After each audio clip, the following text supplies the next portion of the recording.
विधायक भी रहे हैं। इन्होंने कोरोना काल में व बाढ़ आदि के समय में भी यहाँ के दुखी एवं पीड़ित लोगों की काफ़ी मदद की है। वैसे भी ये अक्सर ज़रूरतमंद लोगों की वहाँ काफ़ी मदद करते रहते हैं, और मदद भी केवल इन्होंने यहाँ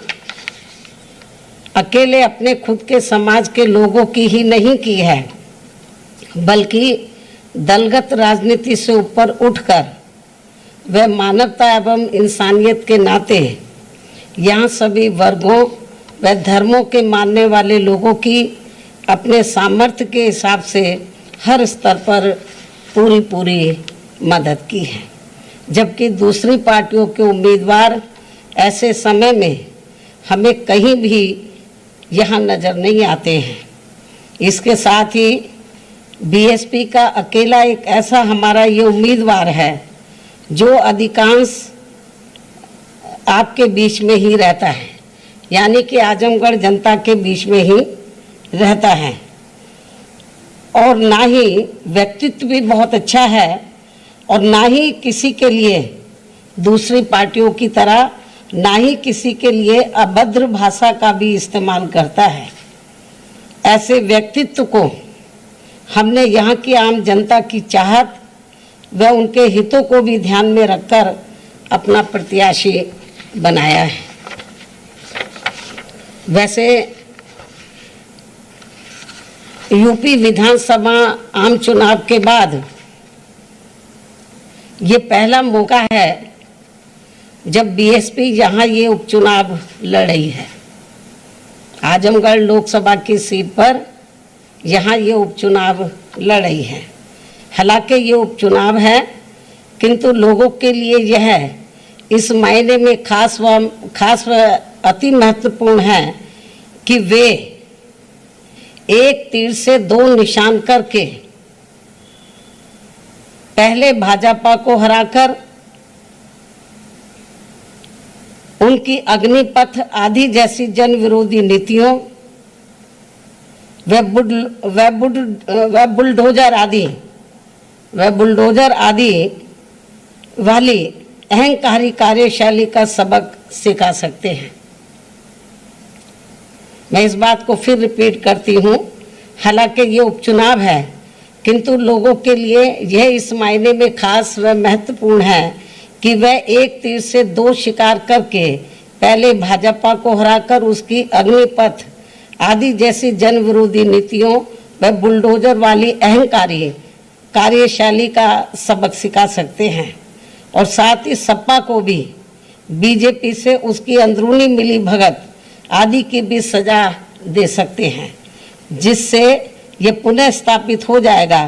कि खासकर यूपी में भाजपा को चुनाव में पराजित करने के लिए सपा नहीं बल्कि बीएसपी ही सर्वाधिक शक्तिशाली माध्यम है। हालांकि ये भी जग जाहिर है कि भाजपा व सपा एक ही थैली के चट्टे बट्टे हैं तथा ये दोनों हमेशा एक दूसरे के पूरक ही रहे हैं। साथ ही इन दोनों पार्टियों की नीति व कार्यशैली एक दूसरे को अंदर अंदर राजनीतिक तौर पर मदद व मजबूत बनाने की ही रही है, जिसके एक नहीं बल्कि अनेकों उदाहरण लोगों के सामने मौजूद हैं,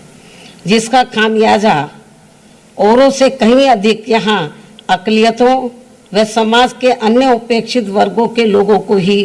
उठाना पड़ता है। इतना ही नहीं बल्कि पिछले विधानसभा आम चुनाव में भी इन दोनों पार्टियों के भारी षड्यंत्र एवं आपसी मिली भगत के तहत ही, यानी कि इससे पहले जो असेंबली का चुनाव हुआ, ये बाई इलेक्शन से पहले, तो इन दोनों पार्टियों के भारी षड्यंत्र एवं आपसी मिली भगत के तहत ही बीएसपी को बीजेपी की बी टीम बताने व चुनाव को घोर हिंदू मुस्लिम सांप्रदायिक रंग देने का ही नतीजा था कि बीजेपी यहाँ दोबारा से सत्ता में वापस आ गई। ये भी मैं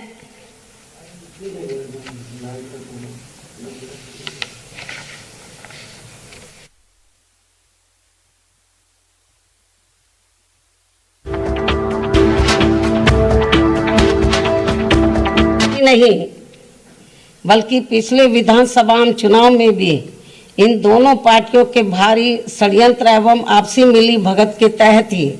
बीएसपी को बीजेपी की बी टीम बताने व चुनाव को घोर हिंदू मुस्लिम सांप्रदायिक रंग देने का ही नतीजा था कि बीजेपी यहाँ दोबारा से सत्ता में वापस आ गई और अब लोग अपने आप को यहाँ काफ़ी ठगा हुआ सा महसूस करने लगे हैं। वास्तव में वैसी गलती खासकर विशेष एक समुदाय के लोगों को अब यहाँ आगे नहीं दोहरानी चाहिए। खासकर आजमगढ़ के लोकसभा उपचुनाव में तो ये गलती बिल्कुल भी नहीं करनी चाहिए। इसके साथ ही ये भी बहुत उम्मीद है कि इस चुनाव के परिणाम बीएसपी के पक्ष में आने की संभावना की वजह से भाजपा सरकार की जन विरोधी नीतियों व कार्यशैली आदि पर काफ़ी हद तक अंकुश भी लग सके, जिसका फिर लाभ सब समाज के लोगों को जरूर मिलेगा। इसलिए अब आजमगढ़ के सभी वर्गों व धर्मों के लोगों से मेरी पुरजोर यही अपील है कि वे यहाँ से बीएसपी के उम्मीदवार को जिताकर प्रदेश व देश को जनहित व देश हित का बड़ा संदेश जरूर दें। इस उम्मीद के साथ ही अब मैं अपनी बात यही समाप्त करती हूँ। धन्यवाद।